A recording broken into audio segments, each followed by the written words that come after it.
So on the back of my small rollback here, I have this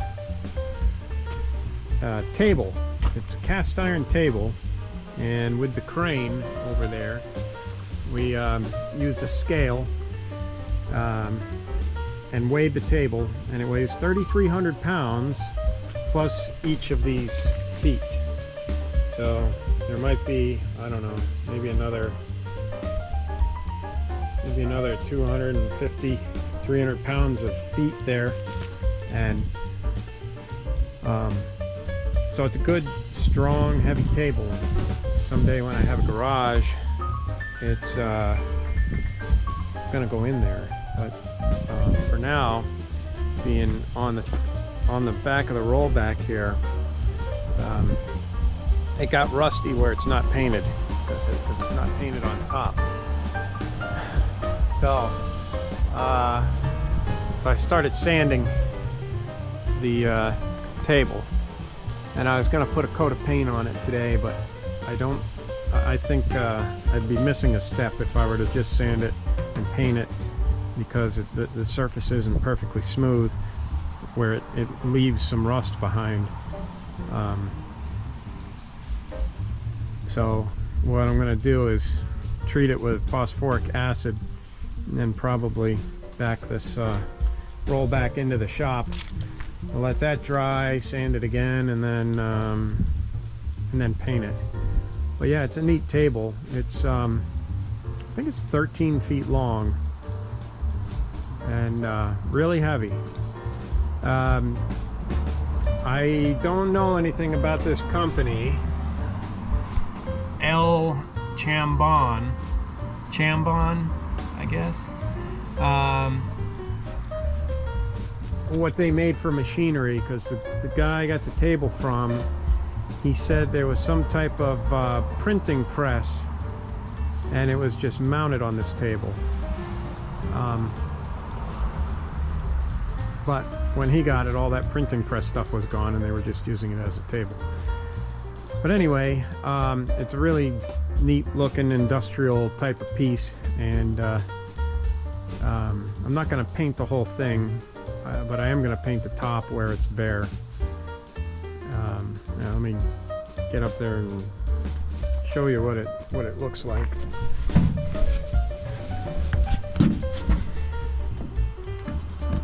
But yeah, it's all rusty. It only took a few days for it to look like that.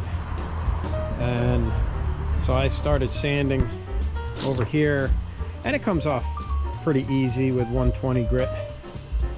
And but you can see areas that where there's marks in it. It really, the rust needs to be neutralized with some phosphoric acid, and this way it'll give it a better better surface to stick to. Of course, getting all the rust out of there as well.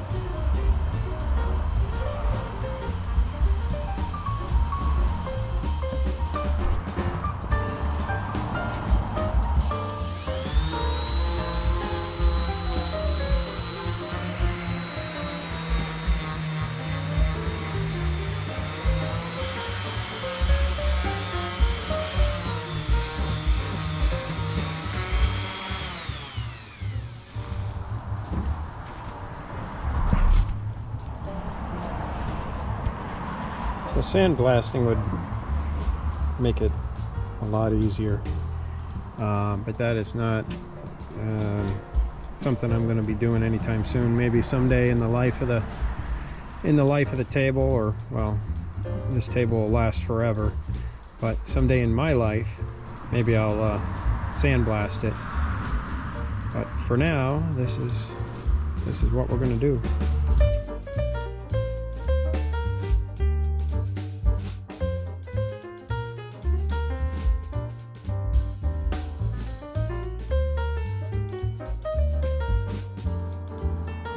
I've got two sanders.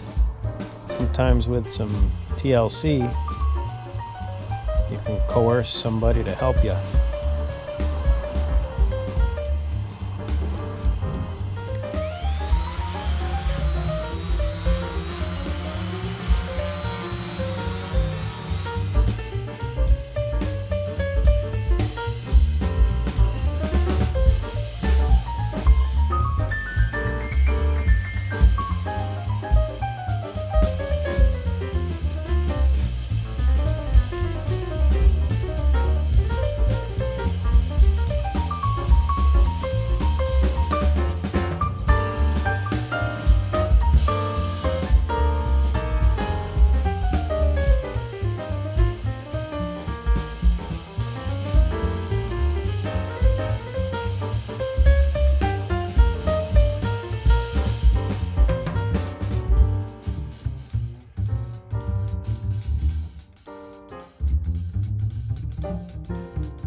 Well, we got the bulk of the rust off of there, and it went pretty quick with the 2 sanders going. So I'm gonna wipe off the dust, and then we're gonna go over this with some lacquer thinner.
Guess I didn't bring enough paper towels.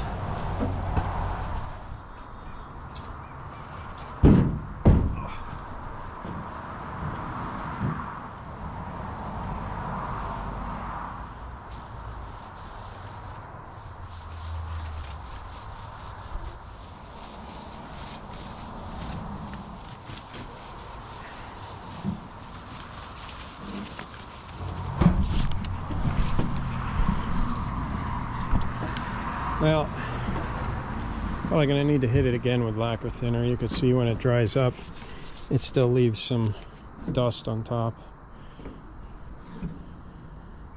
Yeah, and I really ought to go get a tap for these holes, clean out all these holes, because they're threaded holes.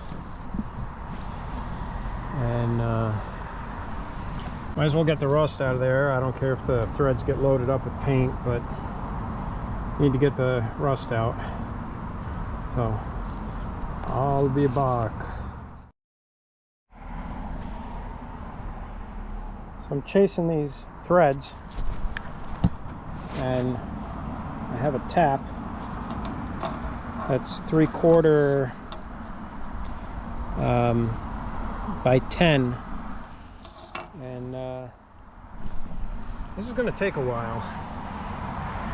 There's quite a few. Wasn't planning to spend the rest of the day this way, but if I want to try to do things complete, I guess I have to, because some of these have an awful lot of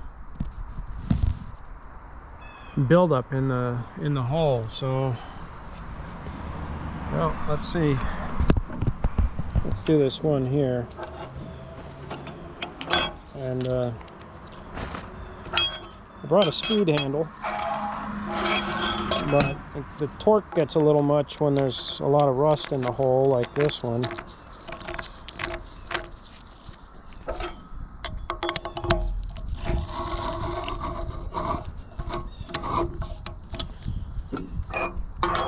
So to finish at, I'm using a breaker bar here to turn it.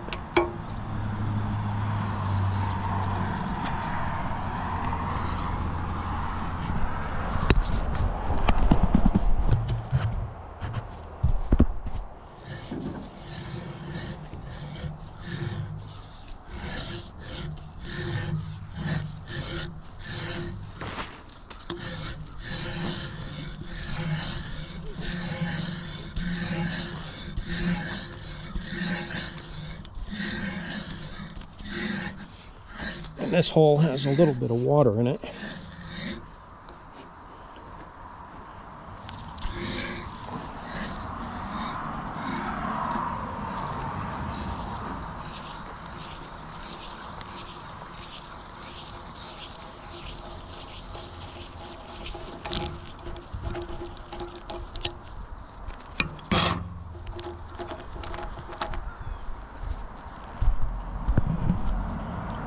So you can see how much stuff is coming out of that hole.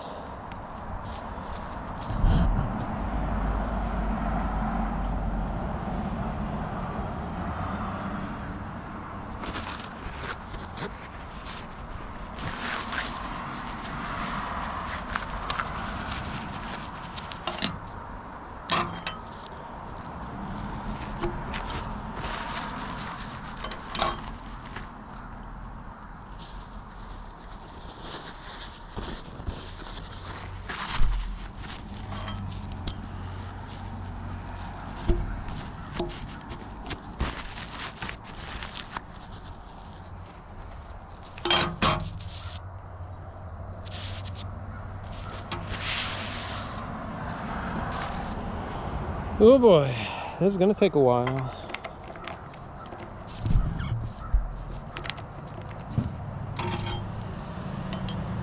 Oops.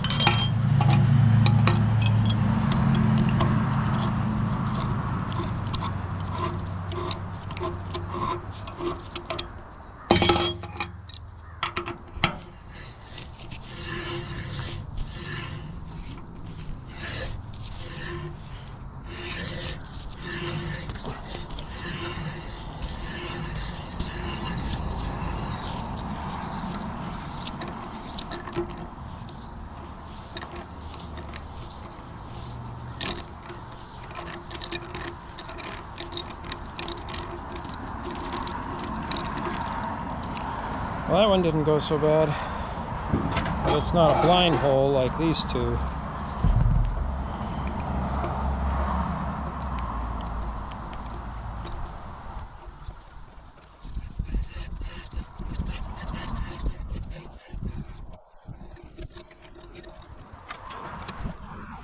Yeah, this is going to take a while.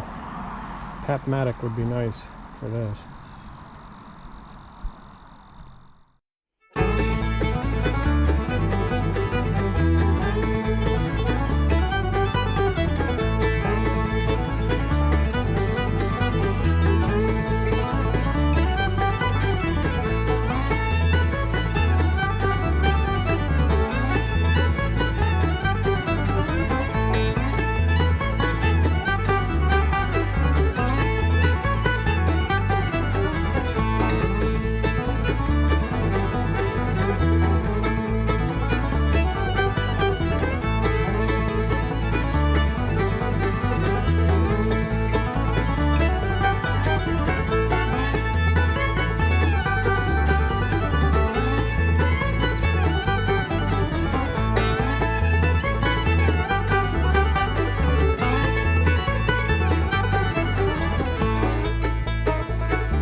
I've started to put on the phosphoric acid here, and we'll see what kind of difference it makes.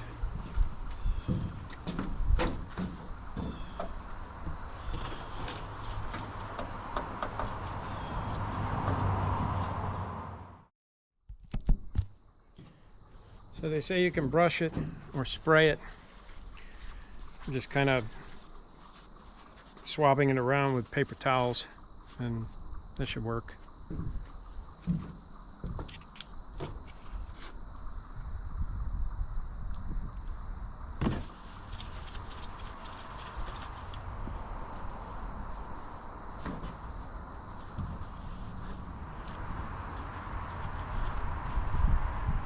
Definitely want to wear gloves using phosphoric acid.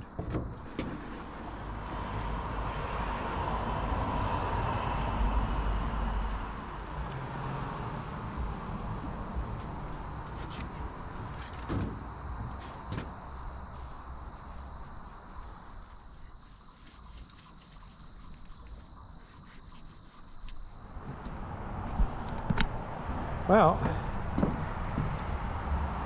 it's already starting to darken up the rust a bit.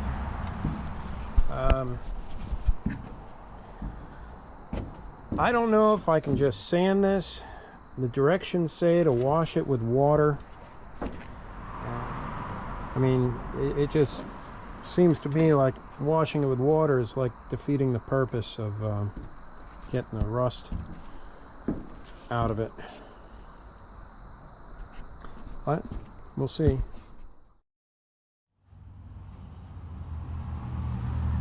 So I think these legs, these risers that lift it up, I think what I'm going to do is end up putting them in that bead blasting machine, and that'll make it easy.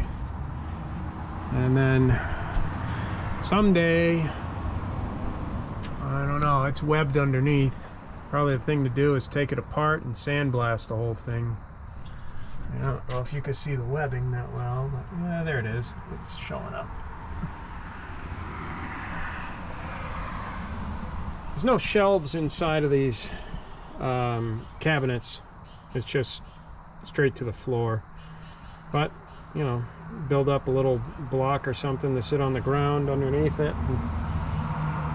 And it'll be a little place to put something and forget it was there and spend a whole day looking, and then realize right after you bought another one that it got put inside one of these cabinets.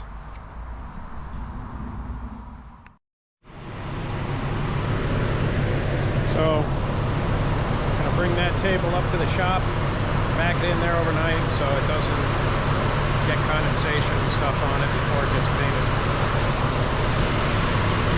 It's a 78 Ford F350 rollback. It's got a 351M.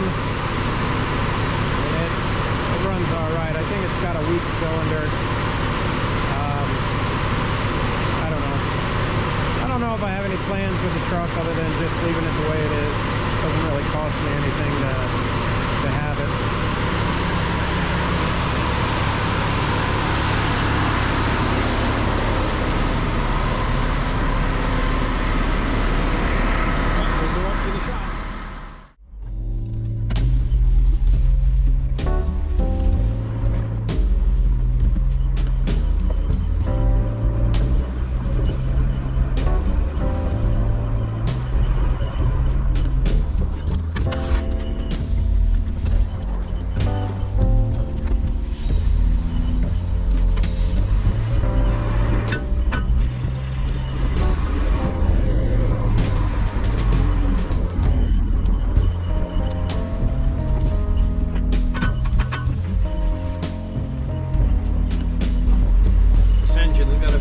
Fully warm before it likes to idle.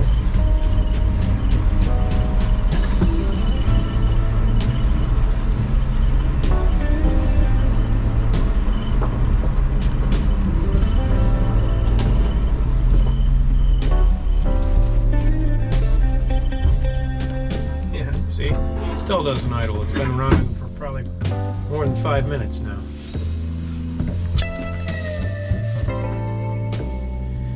Constant game of shuffling stuff around here. There's not enough room to keep everything inside. But where the bus is coming out, I'm gonna need the space where my tow truck is. So I gotta move that too.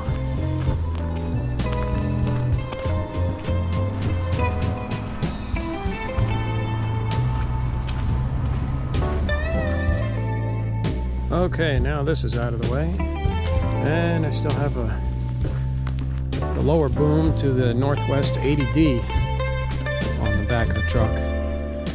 That'll be in another video, hopefully sometime soon.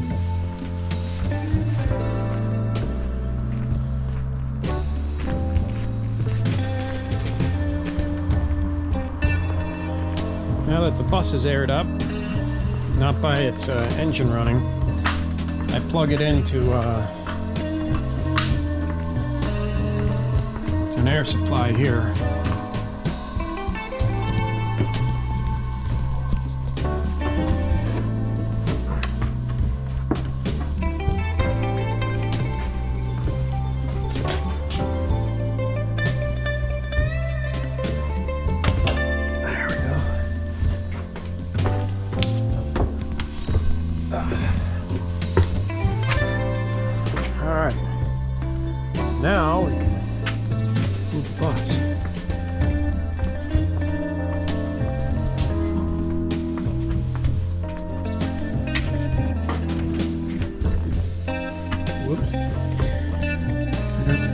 power. MC7 has the power switch right in here. There it is.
That's as far as we need to go with that.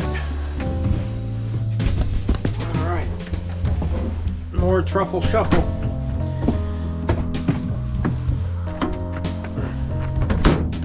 Might move the bus again, but I'm going to shut off the power just in case I don't.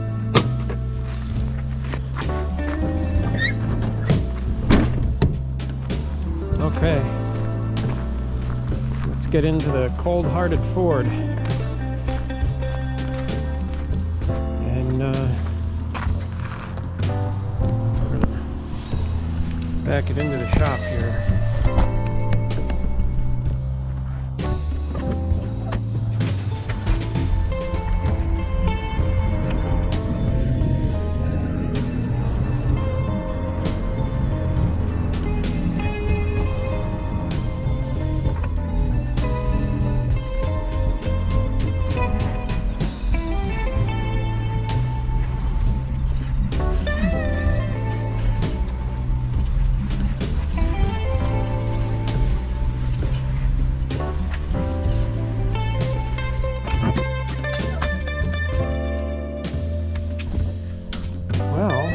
Might be enough room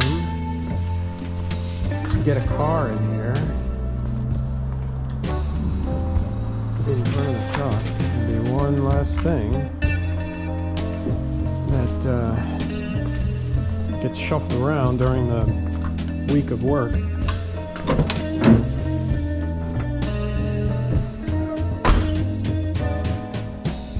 Okay.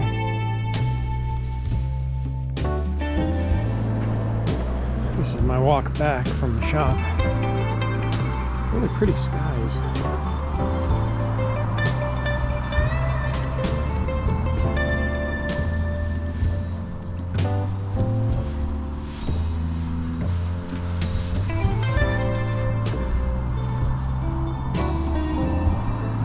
I mowed the field today. Someday I'd like to do something with this. Okay, one more, back to the shop.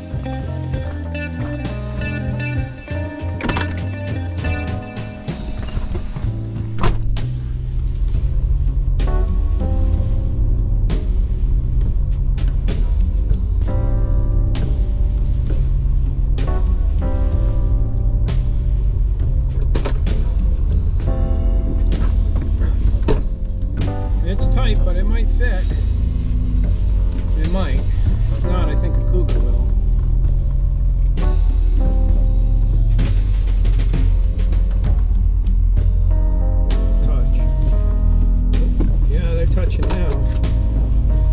Let's see what we got. No, it's not gonna make it. Well, Cougar will fit.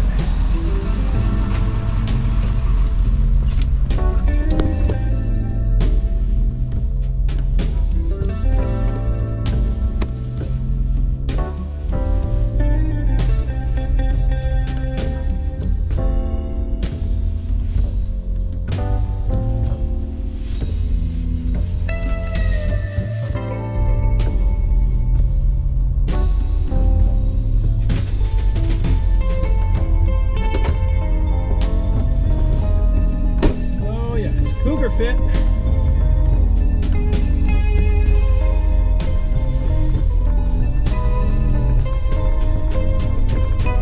Wagon will fit in here.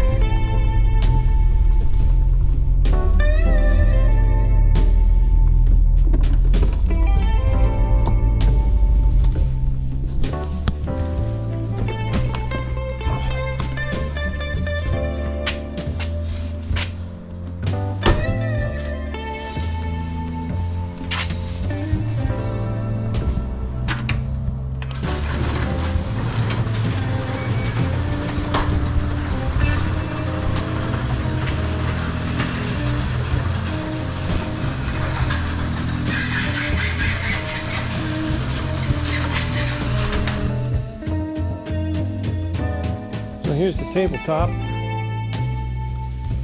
with the phosphoric acid on it, and I'm going to do some research to see whether I really do need to wash it with water, or if I can just sand it and maybe wipe it with lacquer thinner. So I want it to have the best adhesion, or I don't want to leave anything that compromises adhesion if water's the only way it's going to come off of there.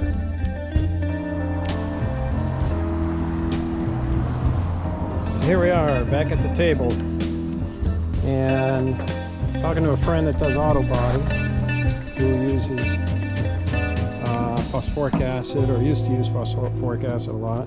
Either way, he knows how to use it. So he said if it develops this film, because I let it dry on there, because I am supposed to wash it off, if it develops this film, he said just put more of the phosphoric acid on, and then before that dries, wash it off with water, and then dry off the table. So that's what we're going to do here, is reapply the phosphoric acid and rinse it off with water.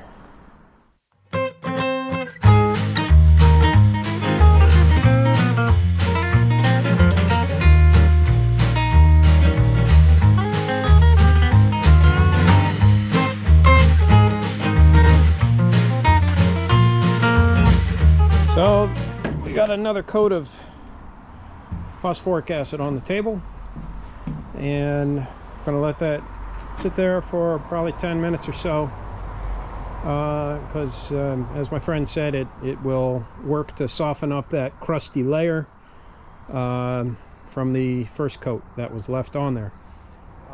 Now when you do this, working with acid and stuff, any chemicals really, of course I wear gloves. I always wear gloves, so it's convenient for me to wear gloves. But you really should be wearing safety glasses, or something that will protect any droplets from a splash goes towards your face. You don't want to get this in your eyes. It's going to be pretty not so good. But yeah, follow any safety precautions that are on the bottle, and this way you'll minimize any aches and pains. So here we go, we're going to wash it off.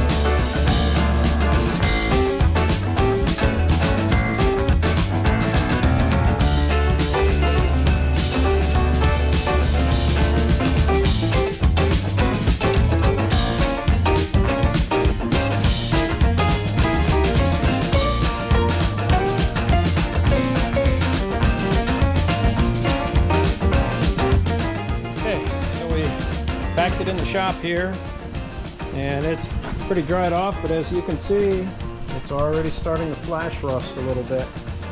And I think that white is still just a little residue of the acid, but probably the best thing to do is hit this with with the sander again, and I just try to get a clean surface. Okay, so after that phone call here, anyway, back to the table. So yeah, it's already flash rusting a little bit. I guess that's expected. So the truck is parked back in the bay here, and what we have is a waste oil heater. So I'm going to turn this thing on and let it blow on the table, try to warm up the table a little bit, and any moisture that's there, hopefully just further dry it off. Yeah, our next step, so we're gonna sand it and then clean it off with some more paper towels and lacquer thinner. Then we're gonna start with this Rust-Oleum Rusty Metal Primer. That's the one my friend told me to get. They also have a clean metal primer, but he said get the Rusty Metal Primer. And then it's going to be Gloss Hunter Green. Hopefully just one quick sanding will get this done, and I can roll on some primer and then let that dry overnight, and then put on a coat or two of paint. See how it comes out.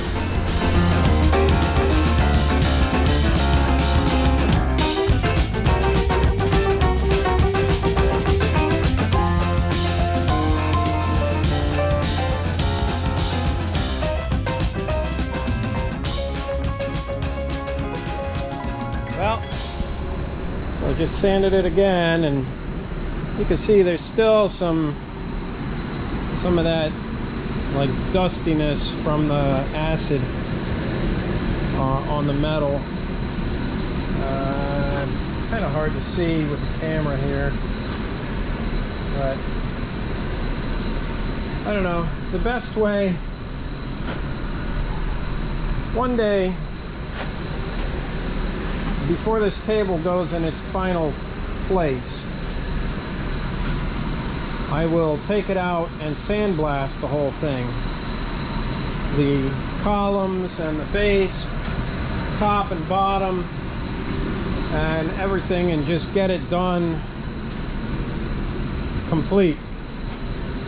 Because sandblasting, I wouldn't have had to do all these other steps with the acid. I would have just, you know, just sandblast it and then paint it. You know, but at that point I'll probably, you know, if that time ever comes along, I'll probably use an epoxy primer and stuff, and I don't know. That's a long way in the future. There's 1,000 things to do before I ever think about doing that. But for now, getting the top of this sealed in, it'll be good, and it's going to preserve it. So we're going to wipe it with lacquer thinner, and then we're going to mix up the primer and put it on.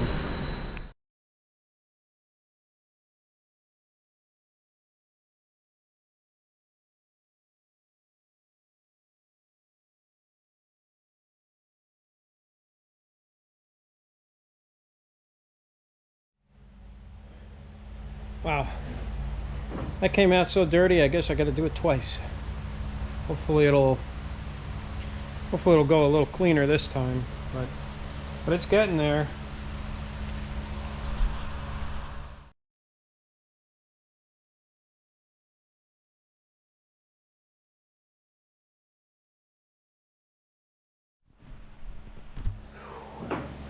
Okay, that is going to be good enough. Someday I'll sandblast it, but for now, not looking for perfection, but I want it to at least be pretty good.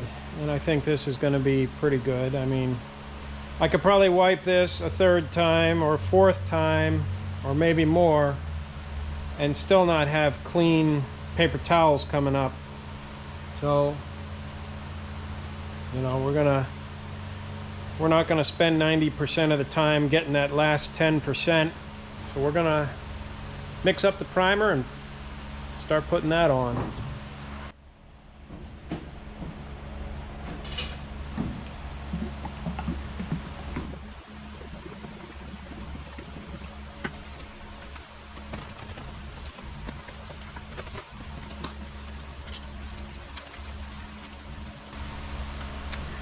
This is a foam roller. You know, painting latex paint and all that stuff I've always used, like painting in house interiors and stuff, or even exteriors, I always use a roller. But I'm wondering if for this smooth finish here, if this foam roller is going to be the best thing to do. Well, we'll give it a try and see what happens here.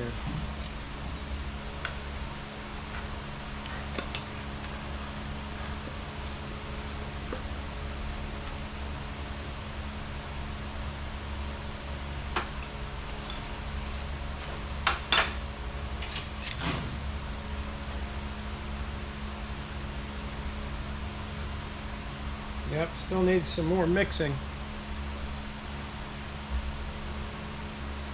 So you might be wondering, you know, if I said, well, I'll sandblast it in the future, why am I going through all this trouble now, you know, for something that's just going to be temporary? And I guess temporary might mean years or even decades, I don't know, but a long time. So we're going to do this temporary paint, and someday when there's nothing else to do, or if it really comes up to the top of the list, then I guess I'll do it. But let's see what we got here with this primer. I think I'll start at the other end.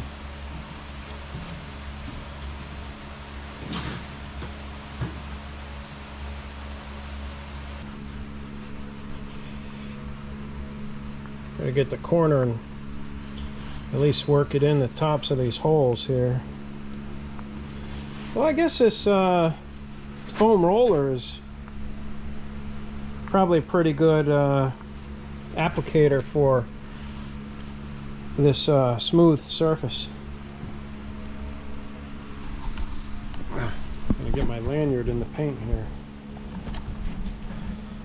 Let's get around to this side as well.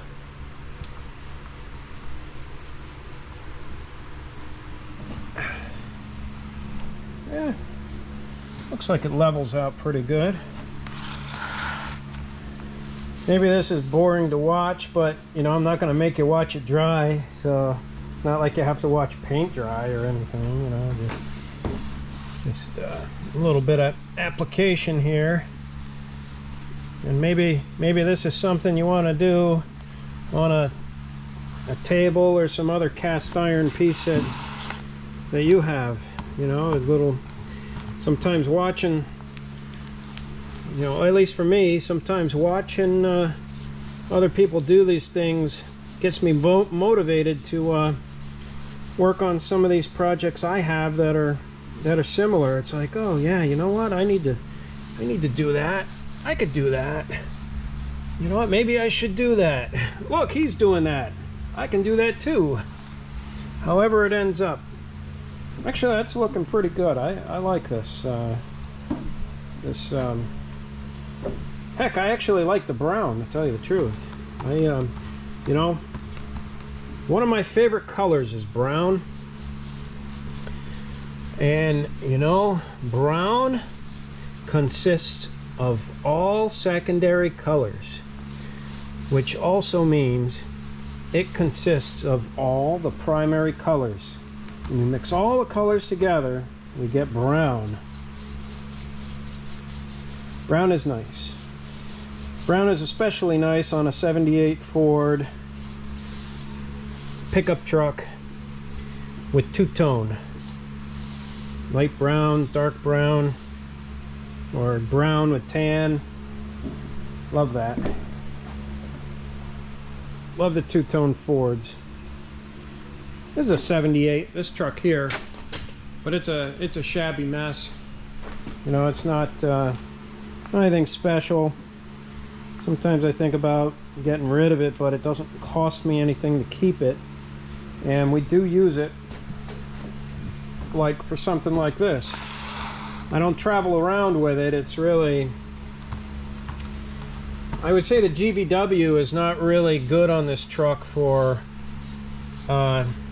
traveling with anything more than about 3,500 pounds. You know, it's just not very heavy, you know. And actually my F800 has a sharper turning radius than this F350 does. That F800 Low Pro is really good, makes a really good rollback tow truck. But speaking of tow trucks, you know, one thing coming up on the list here that I want to start doing this winter, which in this bay right here, the 5th bay of my shop, is get my Brockway rollback in here and start doing the body work on it, because you know, that was something I wanted to do over last winter, but you know, there's always 100 things to do. Well, for me, there's 100 things to do. But the Brockway, I really want to get it going. It's a really neat truck, and I don't think it'll take a tremendous amount of body work to get it in shape. I mean, the roof is really shabby on it. I'll have to show you that sometime. It's just really, I don't know what they did, but it's like a 1/2 inch thick with Bondo all the way across, so I don't know what we're gonna find when we start stripping it. You know, it might get to the point where we need to start laying fiberglass over the top of it. Let's see, what else is on the project list? Got the Brockway tow truck that I'd like to do, and well, I mean, the F800 tow truck needs some TLC, but that's a little lower on the list. Even though I use that truck, it's still usable the way it is, even though it's got some oil leaks and such. Yeah, just put up with that for now, you know, the oil leaks. But otherwise, it's been a really good truck. You know, as you've seen in the other video, helping out moving the lift. Took it down to New Jersey. I've been to New Jersey, Pennsylvania, all the way out to Michigan with it. Trip to Ohio.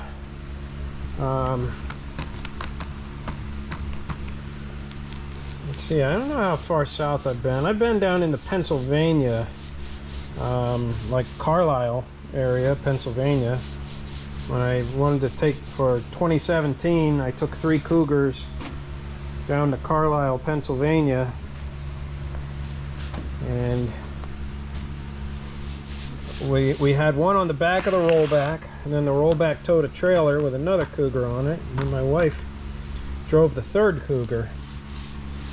It was quite a year for Cougars at Carlisle. It was I think over 200 Cougars. We don't get that many every year, but we get a good amount. You know, somewhere between 40 to maybe even upwards of 100 Cougars at Carlisle, just in a regular year. You know, that's a really good, you know, if you're into old Fords, that is that is the place to go. It's the largest all-Ford show in the world.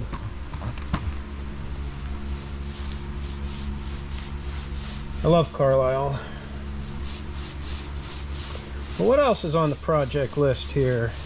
Everything I got needs some TLC. You know, the grader. I haven't really done much with that since I got it. It needs an engine rebuild. It needs all these ball joints and stuff done. You know, all the joints for moving around the blade. They're like ball and socket type joints, and all those need to get done because that grader is really loose.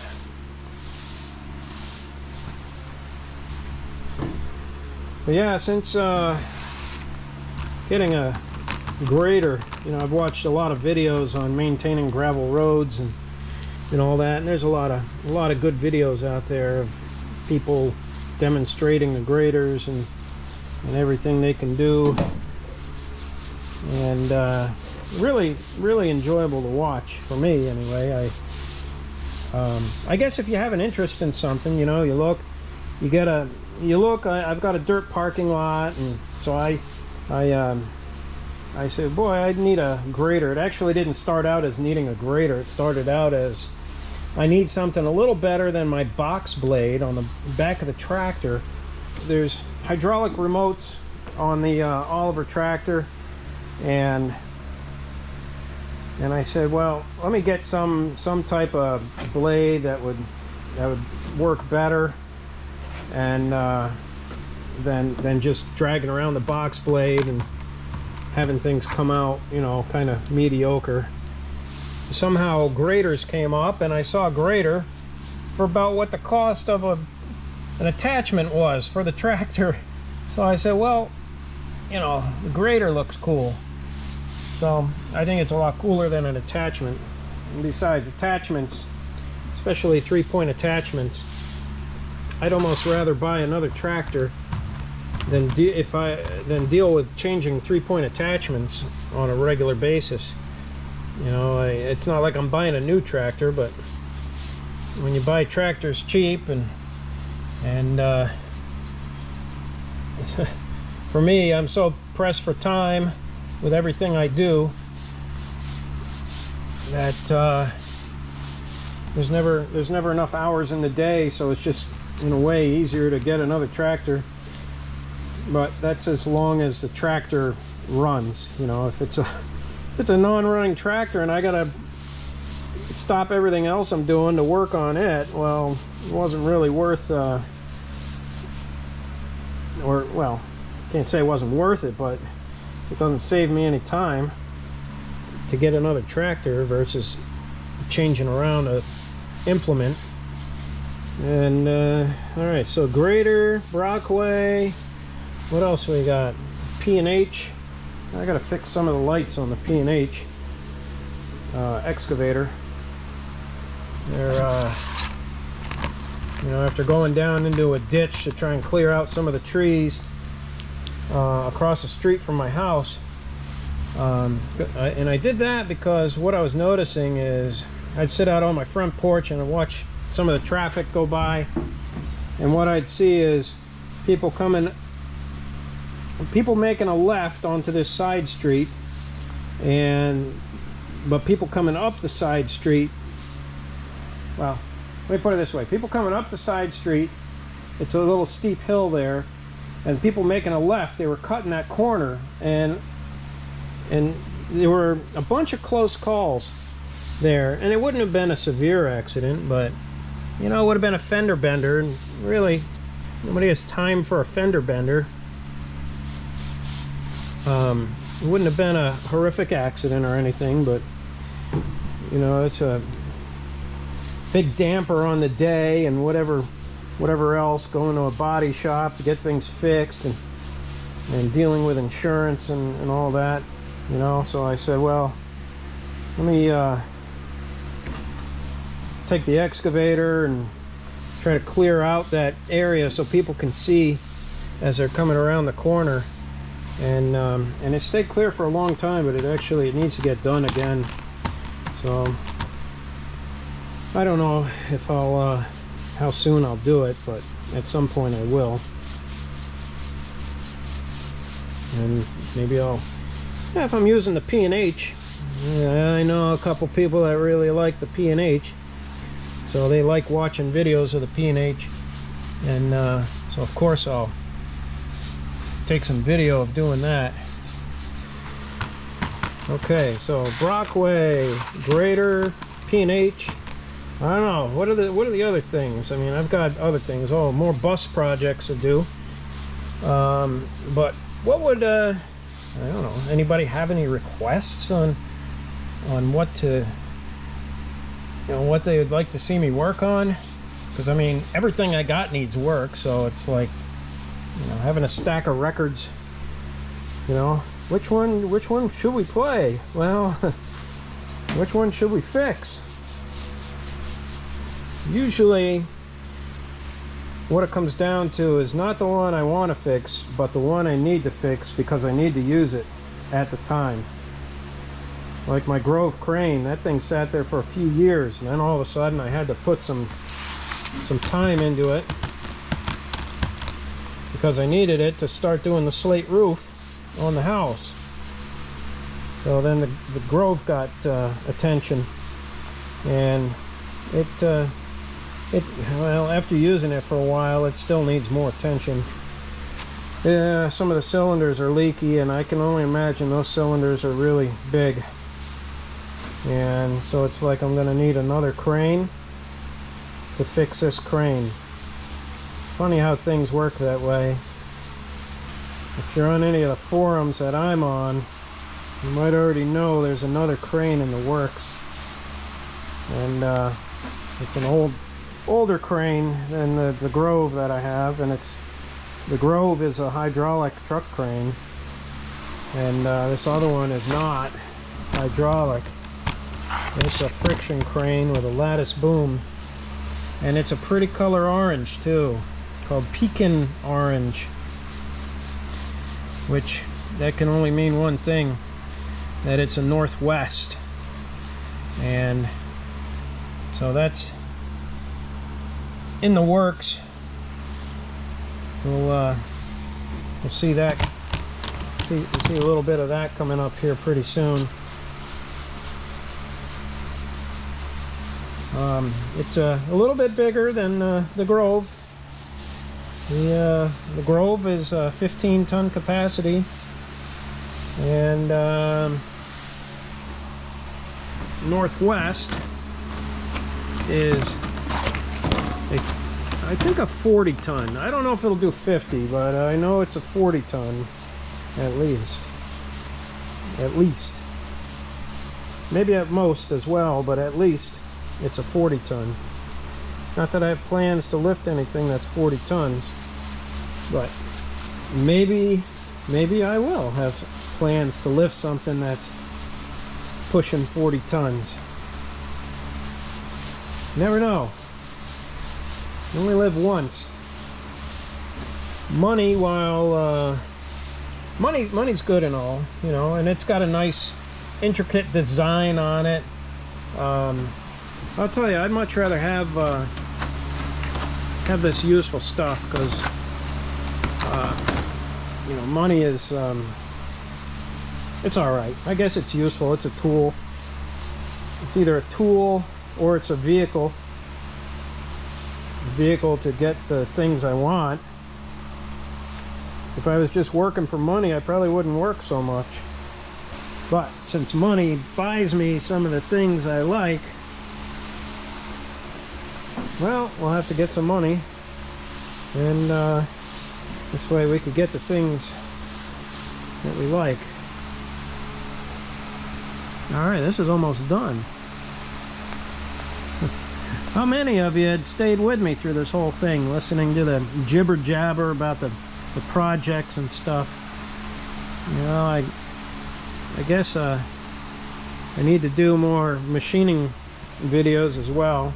Not that I'm a great machinist with experience to teach people things, A lot of people like the old machines and watching them run, and I do too.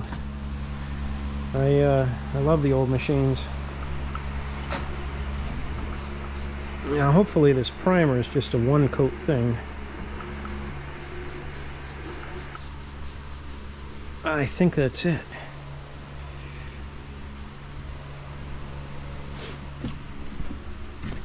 Yep, I already got around the other side there. Let's make sure that that's, looks like a drip in the middle, but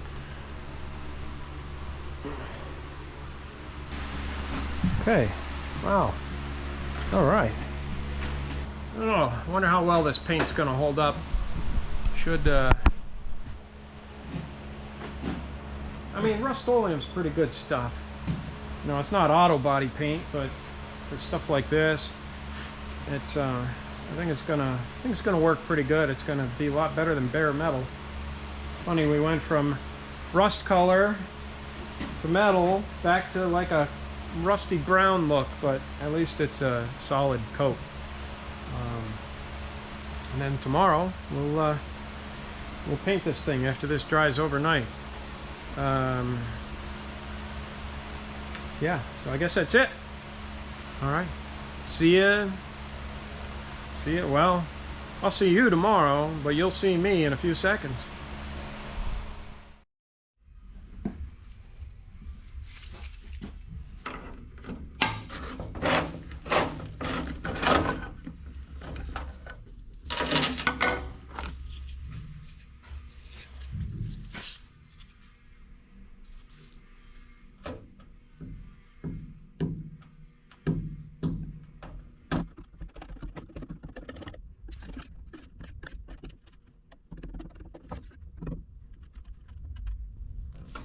Wow, this is thick.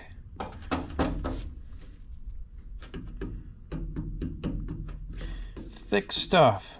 Jeez. It's almost like it needs to be heated. Well, it seems to be pretty mixed.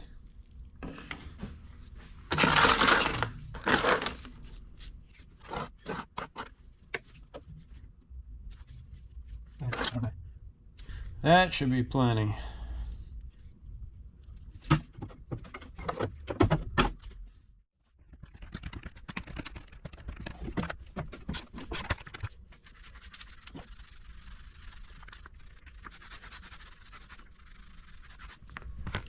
This seems like it's going to take a little longer than the primer did. So yesterday we were talking about different projects that I have and trying to figure out where to go next. I guess we were talking about the grader and the Brockway and the new crane and machining. Let's see, oh, bus. I gotta get back on the bus. Love to get that done. Since I got it, I wanted to just drive it around like a regular car. You know, I gotta go to the grocery store or something. You know, taking the bus would be quite a fun way to do it. But with the way that thing blows smoke, there's no doing that. So that's on the list as well.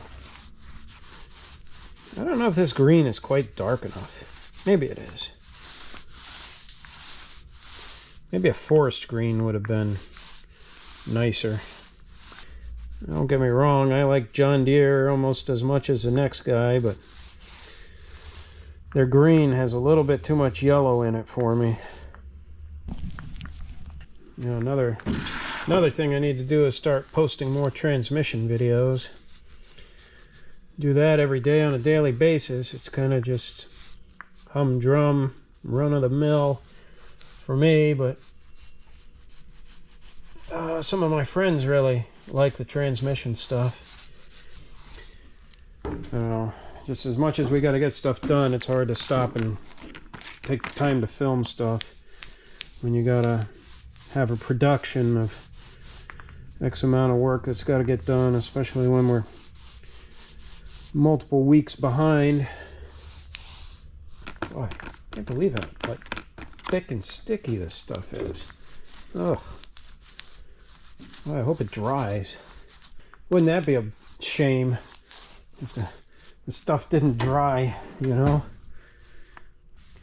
You know what would be a nice video that I would like to do is some rear axle work. I like doing rear axle work, and we put a lot of pride into getting a good contact pattern and making sure everything is really clean. You know, I think that's really important. So that'll be, I really ought to do that as an upcoming video.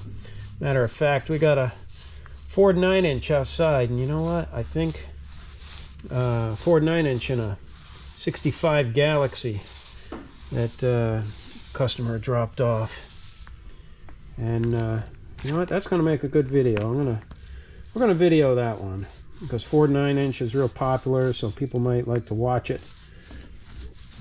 I think a lot of them that we do, people would like to watch anyway. You know, we just did a Toyota rear axle today and a 4Runner. Came out really nice. That would have been a lot of. I think a lot of the stuff we do would make good videos. You know, there's a little bit of how-to in it, and just, you know, showing that some of it is really attainable for the people that want to try to do it on their own. You know, I have some special equipment here, but nothing's really rocket science, so I don't, you know, I got into this, or got into transmissions because I tried to build my own transmission. It didn't go so well, and this was back in the mid-90s before YouTube existed, and you know, I could get my hands on a book, but interpreting the words out of a book doesn't always convey quite the way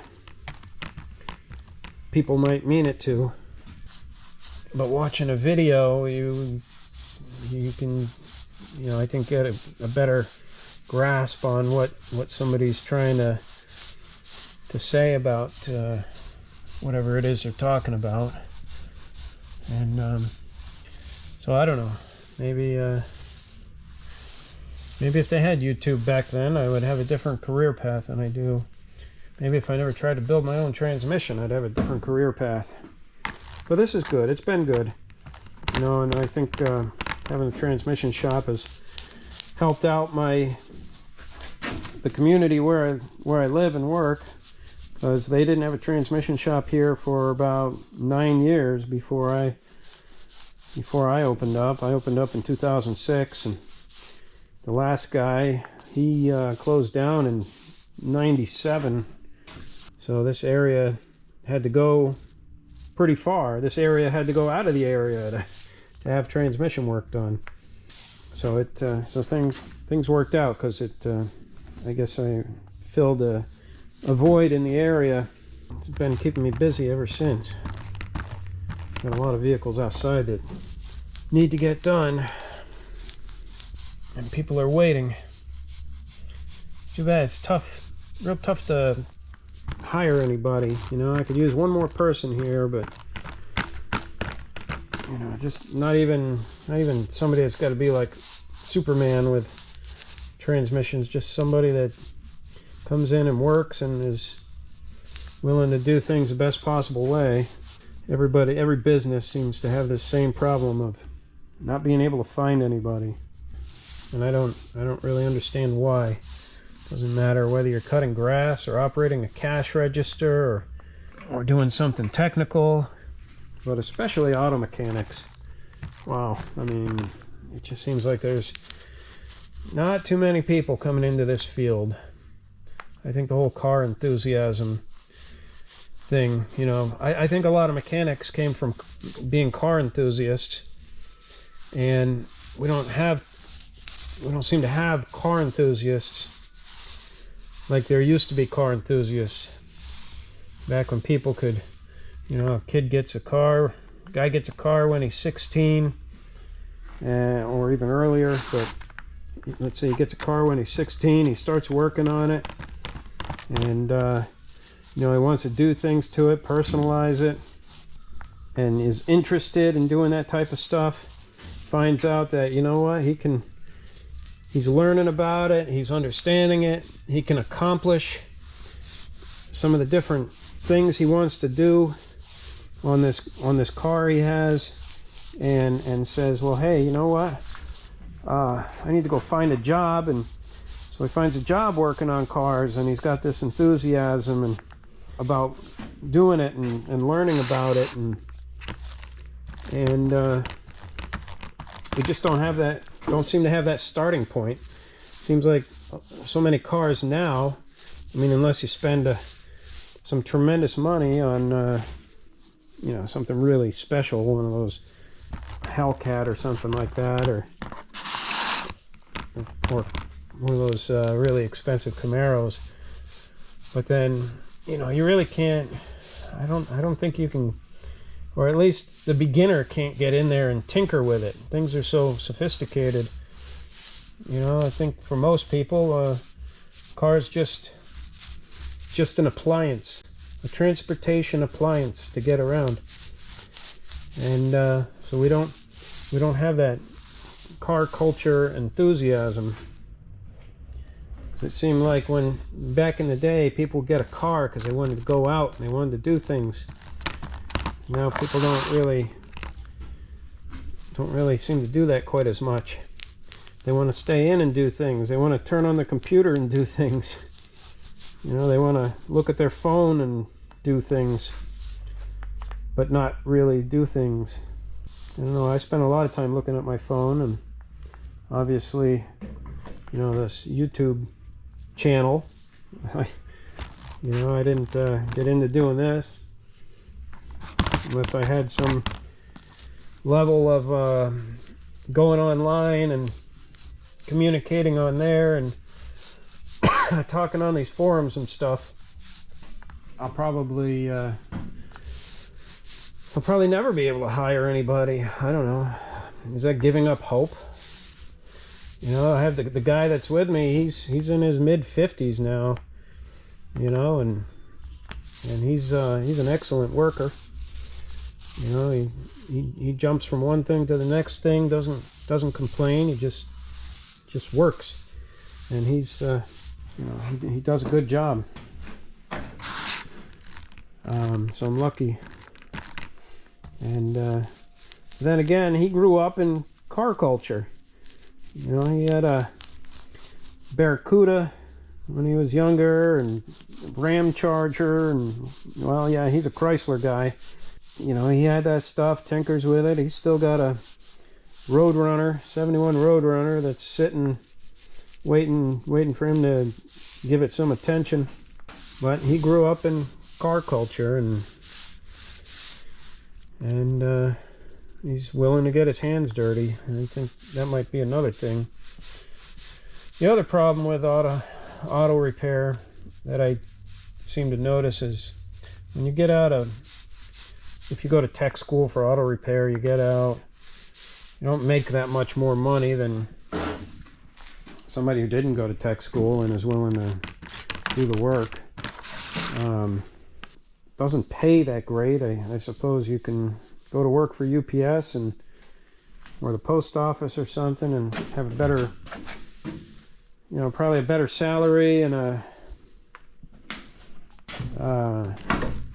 pension, 401k, and like if you're there long enough, it seems like you get a half a year of paid vacation, and that doesn't really seem to happen in auto repair.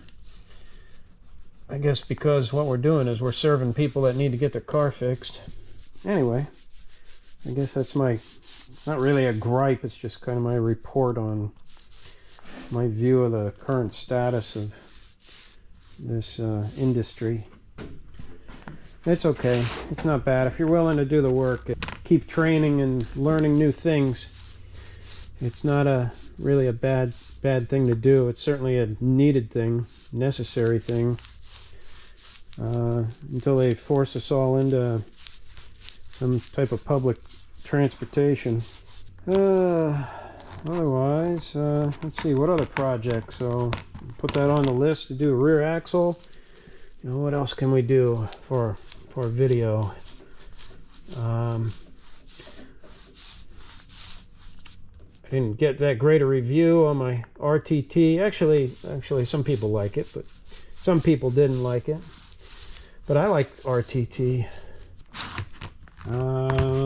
Oliver tractor. Haven't touched the Oliver tractor. Actually, this past weekend I took it to the gas station and topped it off. But other than that, I didn't touch it since the spring with the garden videos. Actually, what that tractor really needs is to be undercover. It doesn't really need anything other than getting a bath and a coat of wax. If I go that far, probably won't do the wax, but I should wash it. But it needs to be undercover. It's no good to let it sit in the weather. I don't care how hardy these things are. Sitting in the weather somehow takes a toll. Heating up, cooling down, you know, the temperature swing is what really seems to take a toll on all these machines. Condensation, humidity, Mother Nature reclaiming the iron. I like painting. Someday when I have a garage at home, I'd like to set up a paint booth and another little room that's dedicated to sandblasting. That would be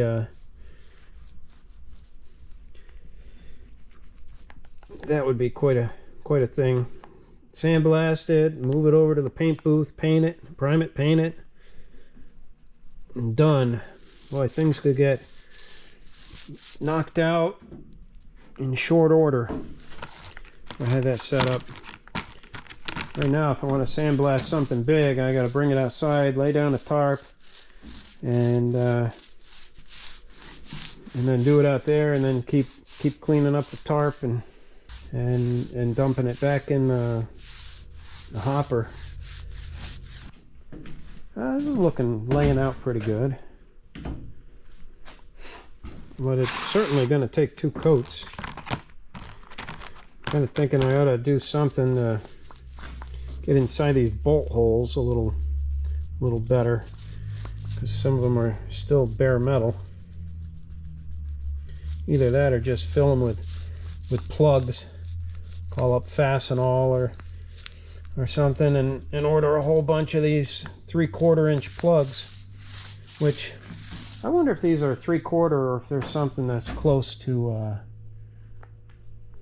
something metric that's close to 3/4, like 19, or that 3/4 tap was a little hard going through there, and you know, it was cutting some new metal, not just cleaning it. So I kind of wonder if I changed metric thread into a half-hearted standard thread. I don't know. But I don't think I'm really going to ever bolt anything to it. I don't know. Things change. One day I hope to have Thanksgiving on this table in a garage. That would be fun. It's certainly big enough. Look at the table.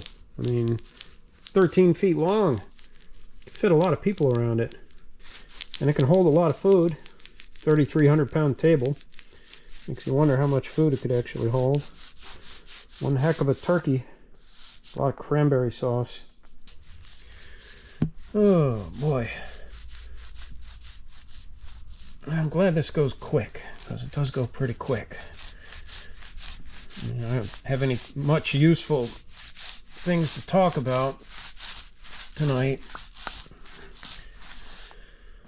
other than where to put effort next, I guess. But that's still a question of what next, you know. I mean, I got to finish picking up that crane. That's got the upper boom section to get, and then the rest of the crane. getting the yard cleaned up a bit. It's a lot of stuff sitting around. I got a couple parts cars out there that really the good stuff needs to come off. The junk needs to get thrown away, and the parts I want need to get stored properly. You know, at least inside a trailer or something. Can't find the time to devote to it because there's always a hotter fire to put out. Spinning around, putting out the hottest fires first. That seems to be the way. I guess I can't get ahead if I keep getting all these projects to do. Maybe things will start coming together. Let me put this on video. I don't plan on buying any more cars. I think I'm done buying cars because I've got a bunch of cars. Some of them I haven't driven in quite a few years. Some of them, like that orange one over there, I've had since I think 1999. Yeah, 99 I think. And you know, did a little work here, a little work there, get started on doing things, but it doesn't really just can't maintain focus on it. I don't know, because there's always something else to do that's just a little more important. As much as I'd like to have that car done and be able to drive it, take it to a show, because it is something special. It's a Cougar Eliminator, and that's special in itself, but it's also the lowest VIN number of all Cougar Eliminators made, and this is where it sits. Someday we'll make some progress on it again. Yeah, how's this? Table looks shiny and green. Now it's like a two-tone green, a little bit lighter green down here. Cool. Well, I guess we'll do this tomorrow as well.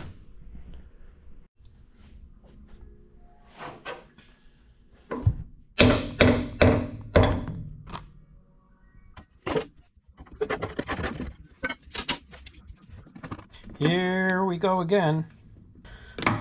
Second coat, and it should be the final coat. The question becomes, what do I do with the table? Where do I put it? Never saw a table like this before. I thought it was really cool, so I had to get it, but I honestly don't have a place to put it. You know, the hope someday of building a garage at my house, the table will go right in there, but I don't have a garage there yet. Only been wanting one for about 16 years, since the day I moved in, and don't have one yet. Sometimes I wonder if things like that ever will happen.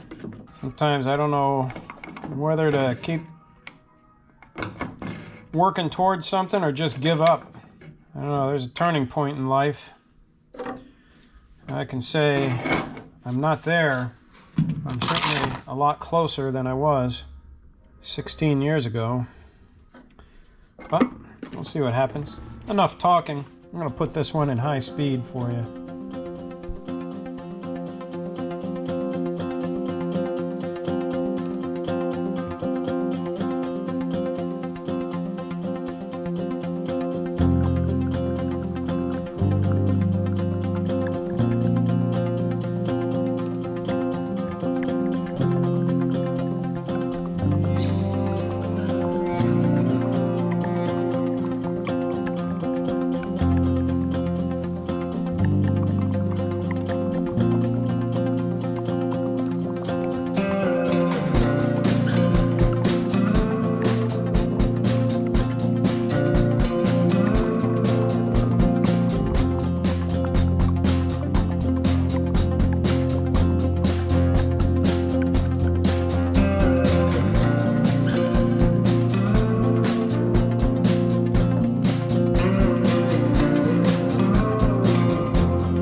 Well, it's a pretty table. I love the color green. Favorite color.